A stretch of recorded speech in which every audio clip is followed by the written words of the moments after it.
Hi, this is Mike Reed. I'm with the Brattleboro Rotary Club, and today we're here talking as part of the Leland filming project. Hi Mike, my name is Marie Limoges. I'm going to be asking you a couple of questions about renting an apartment. Okay, let's get started. All right. So when a young person interviews for an apartment, how do you judge them? When looking for an apartment, there's typically three things that a landlord will look for. The first one is they're looking for more judging the person or looking at the person. So they're interested in their appearance, do they come nicely dressed, are they courteous, are they polite? The other aspect they're going to look for is, do you have enough financial means to be able to pay for the apartment? So whether it be yourself or whether you're going to go in with someone such as your parents. And the third thing they look for is it just you renting the apartment or is it going to be you with someone else? I see. So how would I figure out if I could afford it? Good question, good question.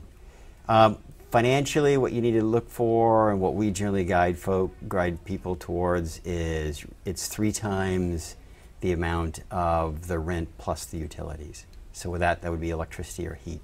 Many times people, what they'll do is if they can't afford it, they may also work with their parents. Okay, since this is my first apartment, who would I use for references, and what do you find in them? Sure. For references, you're going to want to use really someone who can give you a good personal reference that says that you're not a good person, but someone who's responsible and someone who can take care of things. But the second thing you look for is someone who has very good credit history, so that it'll show that they can financially help you if you need to in paying for the apartment. So what is a credit check? What is a credit check? A credit check is when people go out and make payments or are buying things on terms. A credit check is a history of how someone makes payments. So typically what a landlord is looking for is someone who has rented or excuse me, someone who has paid for something and made good payments on time versus someone who's not. Okay, I haven't been in trouble personally myself, but do a lot of landlords look at criminal history? Most landlords will do a criminal background check. It's just sort of standard procedure. What they don't want, they're not looking to have someone rent an apartment and create problems.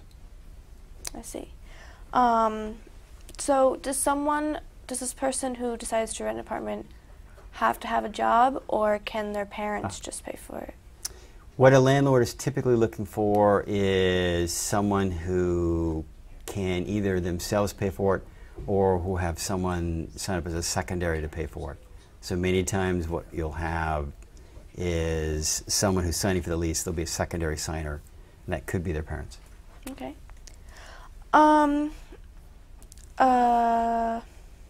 So what are the important things that you expect from a tenant?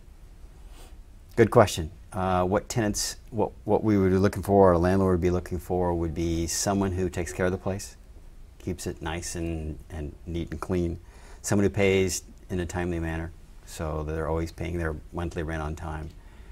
What you're also looking for is someone who is not disruptive or disturbing other tenants in and around them. Mm-hmm. And quite honestly, someone who's, I'll say, sort of following the rules. Yeah. So what are some things that you don't allow in an apartment? Sure. Most landlords, certainly anything illegal, so drugs or things of that sort. Likewise, many apartments, unless you have special provisions, don't allow pets. How can you find out about the landlord's history to know if they're fair or anything like that? Landlords, you can go really one of two good sources. One is the Better Business Bureau. They list all businesses, and landlords would be there as to how they've been treated or if there's been any complaints against them. And the third one is, quite honestly, you can go on the internet and just do a Google search. You'd be surprised at what you can find. Wow.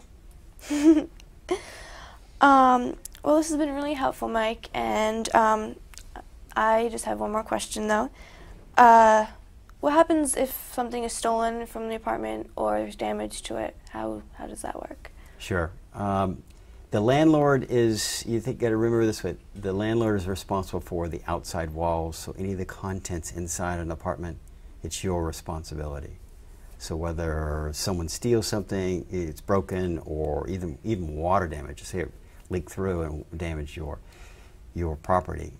So what I would recommend is you look into renter's insurance, and for about $125 you can have all your property completely covered. Wow, that's good to know. Well, thank you for coming, Mike. It was very helpful. Thank you.